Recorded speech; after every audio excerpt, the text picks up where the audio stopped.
Call to order this meeting of the Conference Committee on Senate File 3008 and ask Mr. Dockendorf to take the roll.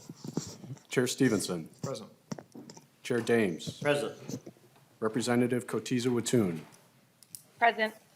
Representative Nash. Present. Representative Olson. Present. Representative Wolgamott. Present. Senator Housley. Senator Jasinski. Present. Senator Kent. Present. Senator Utke.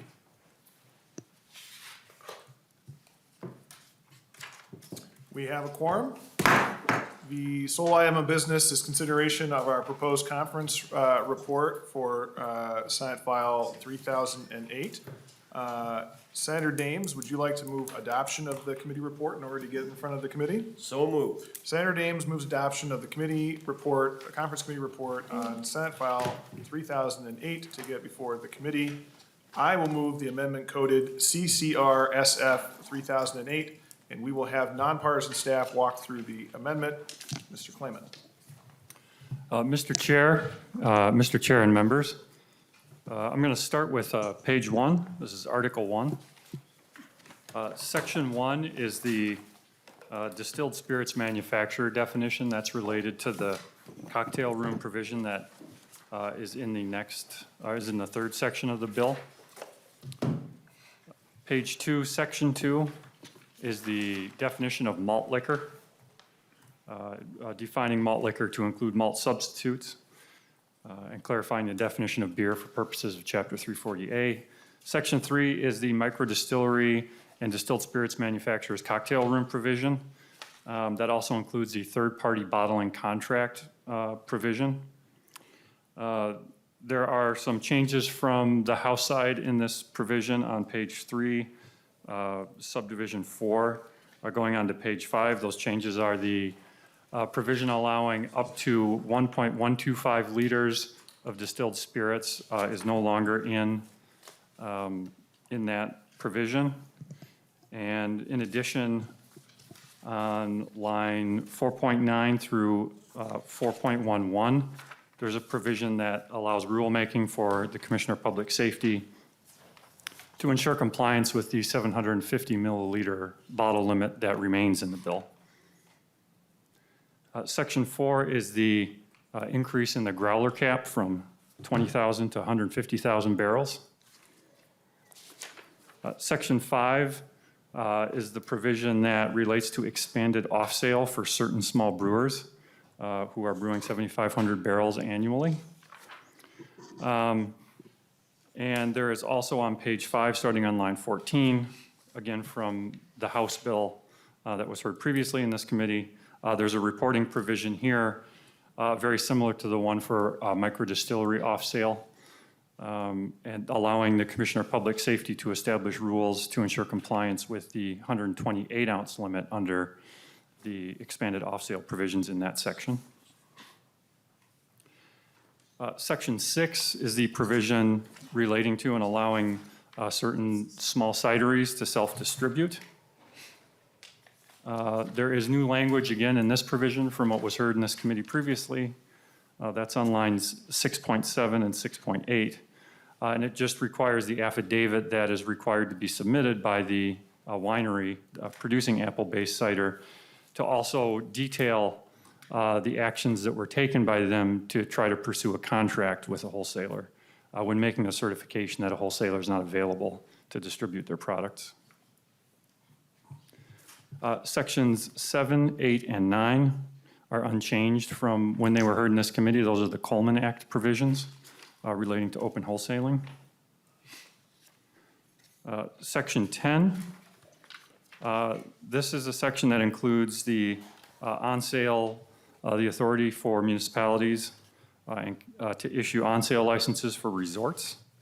And also includes the town ball provisions, which would allow a city or county to issue wine or malt liquor licenses for sales during town ball games.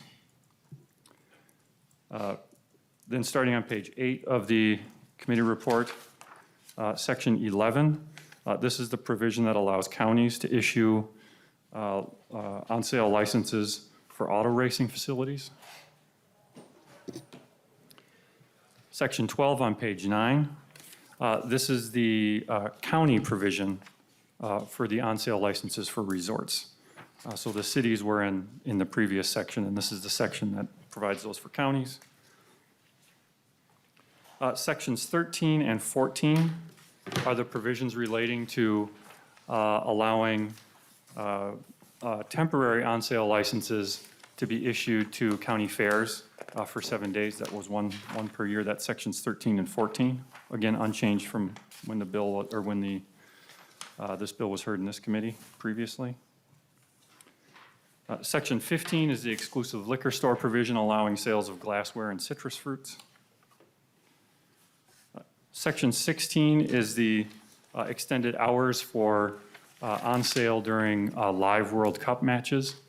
One change in this provision is that it is temporary in the committee report, and it would expire on September 1st, 2023, after the conclusion of the Women's World Cup. On page 12, section 17, that's the appropriation for 2 full-time employees for the Alcohol and Gambling Enforcement Division. And Mr. Chair, that concludes Article 1, and I can roll into Article 2 as well right now, if that's okay. Yes, please proceed. Okay. So, Mr. Chair and members, Article 2 starts on page 12. I guess one other change from the bill is that the previous Article 2 contained all the provisions related to direct ship wine, and those are not in the conference committee report. So the new Article 2 is the old Article 3, which are the special local liquor laws.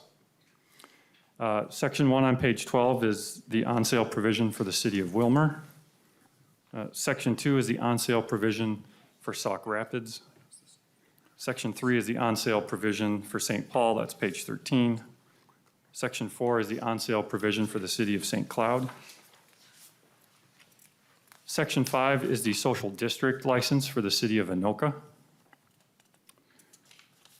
And then if you look at line 15.29, there's a new subdivision, subdivision 7. And that subdivision requires the city to provide a report to the chairs and ranking minority members of the legislative committees that have jurisdiction over liquor.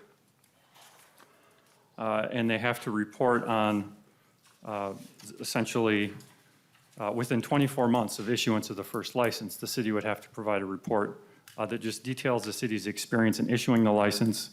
So on page 16, there are 7 items of discussion under this provision.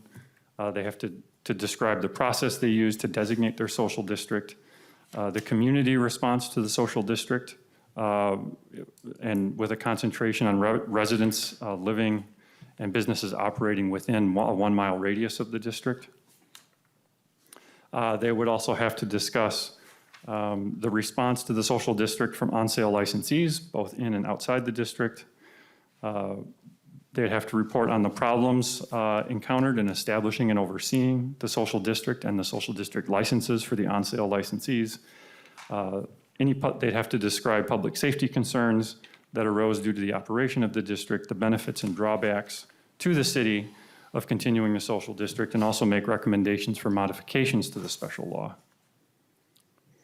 Then on page 16, section 6 is the City of Rochester on-sale license. And lastly, Mr. Chair and members, section 7 is the on-sale special license provision for the City of Alexandria. And Mr. Chair, that completes the walkthrough of the conference committee report. Thank you, Mr. Klayman. We'll have member questions in a moment, but first, can I ask, Chair Dahms and I were looking at section 17, the appropriation that begins on line 12.12, and we both understood that appropriation to continue into years 24 and 25 in the same amount, so $250,000 in fiscal 24 and $250,000 in fiscal 25. And that's, looks like we didn't, we neglected to get that into the text. I'm wondering, can we do that by oral amendment, or Mr. Klayman? Yeah, Mr. Chair and members, after consulting with House and Senate fiscal staff, we believe that the appropriation as drafted does provide the ongoing appropriation. Okay, Okay. that resolves that issue. Members, any questions for Mr. Clayman on the amendment? Seeing no questions, we will first vote to adopt the amendment, then we can have discussion on the conference report, and then we will vote on the conference report. So voting on adoption of the amendment, my motion to adopt the amendment CCR SF 3008, all those in favor say aye. Aye. Opposed? The motion prevails and the amendment is adopted. Discussion to the draft conference report. Any discussion to the draft conference? Well, members, thank you very much for your service on this. We'll vote in a minute. I think this is a great bill, and I think we can be really very happy on it. And with that, Senator Dahms renews his motion to adopt the conference committee report in Senate File 3008 as amended, and Mr. Dockendorf will take the roll. Chair Stephenson. Aye. Stephenson, aye. Chair Dahms. Aye. Dahms, aye. Representative Cotiza Wattoon. Aye. Cotiza Wattoon, aye. Representative Nash. Aye. Nash, aye. Representative Olson. Aye. Olson, aye. Representative Wogamot. Aye. Wogamot, aye. Senator Housley. Aye. Housley, aye. Senator Jazinski. Absolutely aye. Jazinski, aye. Senator Kent. Aye. Kent, aye. Senator Utke. Aye. Utke, aye. There being 5 ayes and 0 nays among the House and 5 ayes and 0 ayes among the Senate, the motion prevails and the conference committee report to Senate File 3008 as amended is adopted. Members, we will have nonpartisan staff prepare the conference committee report. The revisor will circulate it to all of you for electronic signatures. I think you may already have that email in your box. Please reply very promptly so that we can get the bill passed off the House floor as quickly as possible. With that, thank you again for your service, and the committee is adjourned.